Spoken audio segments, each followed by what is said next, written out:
Knockout Legends in the building. Like, comment, and subscribe. So today I'm going to talk about Otto Wallin, and for everybody that picked him to beat Anthony Joshua. Now, on my pre-fight predictions, I picked Joshua to win, and I still will say this: if the Joshua versus Fury fight gets made, Joshua will beat Fury. Now I'm gonna play a video and an interview by Boxing News by with Otto Wallin, and then I'm gonna get back into it. So with no further ado, For Boxing News, I'm joined by Swedish heavyweight Otto Wallin over Zoom. Otto, I appreciate you doing this interview with me just over a week or so since fight night. Before we come on to that, though, how are you? How's the journey back home? I'm doing well. Of course, disappointed that I lost the fight, and but that's life. Sometimes you win, sometimes you lose. So, try to move on now. Trying to move on, but before obviously we do talk about the future, what you want to go on to do next, let's just go back to Saudi. The fight with Anthony Joshua heading into it, Otto. A lot of people were expecting it to be quite a difficult and a tough matchup for AJ. In the end, on the night, it seemed more comfortable, more relaxed for him than what people would have thought and were tipping before the fight. From your perspective, what went wrong for you? Well, I felt good going into the fight. I felt confident. I thought that I had a really good chance of winning. But of course, took him very seriously, and I know that he's one of the best fighters out there. And I really have no excuses. He was just better, I think. He did really well. He used his reach well. He hit me with some really good shots, and yeah, that was he was just better, I think. Was there anything he did on the night that surprised you? He hit me with some good body shots, and I'm always ready for that. Of course, be prepared for that. But I think they had a good game plan. I think maybe I haven't watched the fight, but he felt like a very good fighter, and obviously it was a much tougher fight than what I had with Fury. And he did really well. Maybe he's found his home with Ben Davison. I don't know. Obviously, going into the fight, there was a lot of talk about that link up AJ and Ben. You mentioned kind of when Ben and Tyson split, it was on the back of a fight with you. Was it a surprise to you to see AJ on his behalf be able to produce such a kind of a dominant fight for him? Yeah, yeah. I mean, I was like I said, I was confident going into the fight. Thought that I had a really good chance of winning, but I mean, he did a really good job, AJ. What was your initial approach? How did you want the fight to play out from your perspective? How did you want to go about it? Uh, well, stay out of his power shots. Of course, stay away from that, and use what I'm good. I got a good jab, uh, good technique in that. So try to use that. But he was hard to get to. He showed good feet, so he would move in and out of range well, and yeah. You sparred him prior to the Charles Martin fight, Otto. Did you see a development? How much better of a version of Anthony Joshua did you feel in the ring on December 23rd compared to what you had in sparring? I mean, sparring is sparring, so it's hard to say. But he felt very good in there, and uh, probably better than what he felt in sparring. But like I said, sparring is sparring, so you can't really judge from that. But I mean, he really showed that he's a really good fighter, a top fighter, and yeah, I mean, sparring is sparring, so you can't say too much. But I mean, he did a good job. I know obviously you're not one to make excuses, Otto, but one thing I did see, I think it's quite early on, maybe the second round, blood started to come out from your nose, maybe suggested there was a broken nose at all. But is that would that be correct? Is that wrong? Can you tell me if there's any truth in that? Yeah, I have a fracture in my nose. It's not completely uh broken, but it's fractured. So in the fight, how difficult did that make things for you in terms of your breathing? I don't know if it made a difference, to be honest. I noticed I was bleeding in that, When you're in the fight, you have so much adrenaline. It was early in the fight, so I mean, I noticed that he was uncomfortable, but I don't think it made a big difference. Obviously, being pulled out at the end of when you were in the fight as well. Did you agree with Joey on that? Did you feel like the fight was only kind of going one way? Did you disagree with him? I didn't disagree with him. Joey told me, he said, I'm gonna stop it, and I didn't say anything. Joey's been with me for 10 years, and he's seen me in training, seen me in almost all my fights, and he's never pulled me out of anything. So I trust Joey. He's always looking out for me, and I feel very happy that I have a trainer that just puts my health first. And there's a life after boxing, so I'm really appreciative that he's looking out for me. And if you're a trainer, you see your guy out there, comes back every round, he looks worse in the corner. So uh, I haven't watched the fight, but I trust Joey. Otto, obviously going into this fight, there was a lot of talk about that IBF position. You was obviously highly ranked there. Potential fight could have taken place next year with Filip Hrgović, depending on what happens with the IBF title, of course. On the back of his defeat to AJ, that might not be likely next for you. So where do things sit? Where do you want to see your 2024 go with your career? We'll see. We'll see. There's only a few days now after the fight. I'm still recovering, so I'm gonna take some time now and relax, have some downtime, not train as much, and then we take it from there. I gotta heal up. I'm going to the hospital on Tuesday. Deal with my nose. I had a surgery after the fight, and I might need another one. Uh, so we'll see. I just gotta heal up now, take some time. I had a fight in September. I had this fight with AJ now, so I think that I reserve some time off, relax a little bit, and take it from there. One thing which was a big talking point for that week, there was all that talk of a potential AJ and Deontay Wilder fight. Otto, did that become a distraction for you, or did you feel in the build up to it, it was a bit disrespectful of all that talk and the talk of it being signed prior to them actually fighting yourself and Joseph Parker? Yeah, I didn't care so much. I thought it was a good thing for me that AJ might be looking at Wilder, and he's fighting with Miller, he's fighting with Wilder, and talks with both guys. So I thought that was a good thing. But I remember I told everyone they can forget about that fight. It's not happening. And I said, because I'm gonna beat AJ, and who knows, Parker and Wilder, that's a tough fight too. I said, of course I didn't beat AJ, but Parker beat Wilder, so that fight's probably not happening. But I haven't watched the fight with Wilder and Parker, but everybody said that Parker did a really good job. So that's kind of inspiring too, that you see that Parker, he lost to Joyce, I think last year, right? And then he's come back, had 4 fights this year, and finishing off with beating Wilder. And like all that happened in 15 months or so. So that's kind of inspiring too, that that you see they can come back from a loss, and if you fight the best, sometimes you win, sometimes you lose. Is that something that you take kind of confidence from seeing, Joseph Parker's had those difficult fights and those difficult losses in his career, but he's now had a big victory to his name now against Deontay Wilder, something you can take confidence from? Right. Yeah, that's what I'm saying. Then it's kind of inspiring that you can see that it, of course, can be done. So it's not the end of the world when you lose. You can always come back if you want to. I mean, just on that AJ front, you've shared the ring with him and you've shared the ring with Tyson as well now, Otto. There's a lot of talk if we ever will see them as two Brits share the ring. As a man who shared the ring with both, what are your thoughts if you could kind of get some together about a potential down the line Fury Joshua fight? Well, I would say that this fight with Joshua was a lot tougher than the fight I had with Fury. I think that it's hard to say. It's hard to say. I think that Fury is a very good fighter, can probably pick it up from what he was doing in his last fight. But it's not going to be an easy fight. I mean, we'll see what happens with Joshua now.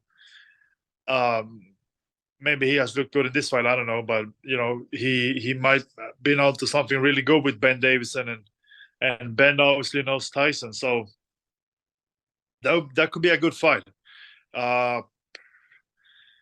I don't know. There's a lot of variables, but I always said that Fury would win that fight. But now, just being in with Joshua is feel a little bit different. But it's hard to go against Tyson, I think. But I don't know. I don't know. It's changed my mind a little bit after this fight. Obviously, Tyson has to come through the Alexander Usyk fight first, which by no means is no easy fight at all. Just to get your thoughts on that one, Otto, what do you make of the undisputed bout next year? Well, I got a lot of respect for Usyk, especially now after being in with Joshua. He's done a really good job with Joshua. So I think that would be a really good fight. I always said that I think that Tyson's going to win, and I'm going to stick to that. But it's heavyweight boxing. You never know. Usyk is an extremely good fighter. Tyson is good, and we'll see. I still go with Fury, but I think it would be a very good fight. Well, Otto, I know you're back. If Usyk can beat Fury, then that's really. So from the interview, there's a lot we can unpack. First off, I will give Otto his credit. He gives Anthony Joshua his dues, but I will say this, like everyone that for some reason doesn't like Anthony Joshua, now they've woke up and smelled the coffee, they've realised what they realised. Now, the bias that the public and a lot of boxing fans have for Anthony Joshua, a lot of it's jealousy, and a lot of it is envy, and a lot of it is vitriol. Not just normal fans, also fellow boxers as well. Jealous of success, jealous of accolades, jealous of what he's done for the British boxing and in general heavyweight boxing. Now, like I said before in previous videos, if Anthony Joshua had never been beaten by Ruiz or Usyk, we wouldn't be having this conversation. People would be saying he's the best, and they'd be calling for the Fury fight. Now, Fury's been exposed for the cherry picker and the ducker that he is, because he's very selective on the fights he picks, and he's only fighting unless he gets paid exorbitant amounts of money, because he wants the spot that Joshua's got. And arguably, at the moment, he is probably in that position. Usyk, the latecomer, has come and usurped the throne. But I still believe, with Joshua's recent performance and with his mindset being on track, and also the confidence that he's found, and also in general just with the Ben Davidson link up, that he will beat Usyk if they actually had a third fight. Anyway, so let's examine the interview with Wallin. So Wallin gives Joshua his dues and states that he was the better man on the night. I think Wallin always knew that he wouldn't beat Joshua. The only way he could actually affect him was affect his psychology and jump on the bandwagon and hope that Miller, Wilder, and all the circus of the pre-fight press conference would actually get to Joshua, and that he could actually affect him in a way in the ring that when he fought him, he would be able to box him. But straight away, he sadly got disillusioned. And to be fair, Wallin gaslighted everybody. He gaslighted everyone that much that they actually believed everything that Wallin said. Teddy Atlas, Carl Froch, loads of other people. And I don't know why everyone seems to forget that when AJ's on job, he can do a job. Now, I think the past few fights that you've saw have actually give people the impression that he's still scared, or he's gun shy, and he's this, that, and he's other, and the other. But from the performance there, we got an actual indication that this is how Joshua can fight and how he probably should be fighting going forward. More defensively minded, using his boxing ability, using his reach, his power and his strength, and using it with spite. But it seems to be that the more a person or an opponent tries to get under Joshua's skin, the more they get punished for it. Now, we kind of saw it a bit in the Helenius fight, but I think he rushed in the Helenius fight to actually prove a point. In the Helenius fight, I think he definitely wanted a knockout, but he was a bit too tentative and a bit too greedy to get there. That's why he took the punishment he took. And not just that, Helenius' height and actual stature, and the fact that he got caught with PEDs, and the late notice of him dropping in to save the show, actually had a little bit of a negative effect in that fight. And also, his stoicism going into the fight. Now, Helenius got iced by Wilder in one round. Anyway, a lot of people forget to give credit to Helenius and realise actually how good he is. But anyway, he did take a lot of damage in that fight, Joshua, but he still came through and he beat Helenius. Now that should have been some sort of indication as to the mental change that was going on in AJ's mind, and also that he's actually regaining his confidence from the Usyk losses. But anyway, moving back to the interview, Wallin starts talking about the Fury fight and how the Joshua fight was a harder fight, and he thanks his trainer for pulling him out of the fight and acknowledges that he got beat by the better man. He's not watched the fight back, and he also acknowledges that he was probably using psychology and trying to use dark psychology manipulation to actually get under Joshua's skin, to hope that Joshua was looking past him, that when he went into the ring for this fight, he could beat Joshua because he beat Gassiev and he'd been on a good run since he fought Tyson Fury. But what a lot of people seem to forget is Tyson Fury struggled in the fight with Wallin, and the reason why he struggled was because small southpaws give Fury problems. He has always had that. Basically, the blueprint to beat Fury is a fast, mobile southpaw, hence Usyk. So the only way you can actually deal with them is if he leans on them and bullies them. And to be fair, he is the antithesis of a big bully, because everyone likes to call Joshua this bully and this, that and the other. But Fury's the biggest guy in the heavyweight division, but probably doesn't hit as hard as some of the other heavyweights in the division.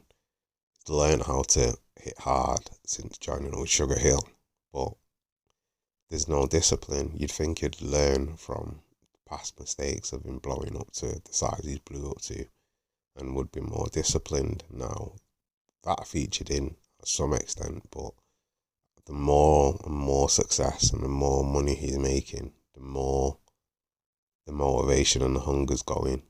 Similar to Conor McGregor. Once he had the Mayweather fight, totally different fighter. But anyway, it seems like the seams are coming undone for certain fighters. But moving back to the Otto Wallin interview, I will give Wallin his credit, because in the interview he basically admits and actually gives Joshua his credit, but also kind of probably we know that he actually probably realised he wouldn't win the fight, even though he had the confidence to say he would, because what did Joshua say in the press conference, in the face-to-face? when the fight's done, just remember, don't come and shake my hand, don't come over to me and say good fight, because remember what you said, and stick to that. And Joshua's not normally like that. He's still kind of someone that's still, how can I put it, civil, in the sense that he will still, keep some kind of polite, civil discourse with someone. But because of the disrespect and because of the adamant vitriol and adamant, basically trying to get under his skin, he kept that energy. So I think the idea for Joshua is to try and just zone everything out and focus on the fighter. When he focuses on the fighter and focuses on the fight, he will do a job. Now people keep saying that he should give up and he should do this and he should do that. But if Joshua is going to become heavyweight champion again for the third time, that would be remarkable. And what can we actually say if he goes ahead and he beats Usyk and Fury? But anyway, leave your thoughts in the comment section. Tell me, do you agree with Otto Wallin and everything he said in this post-fight interview? And what are your comments? Leave them in the comment section. I must stress, please like, comment and subscribe. That is no one from Knockout Legends. Peace.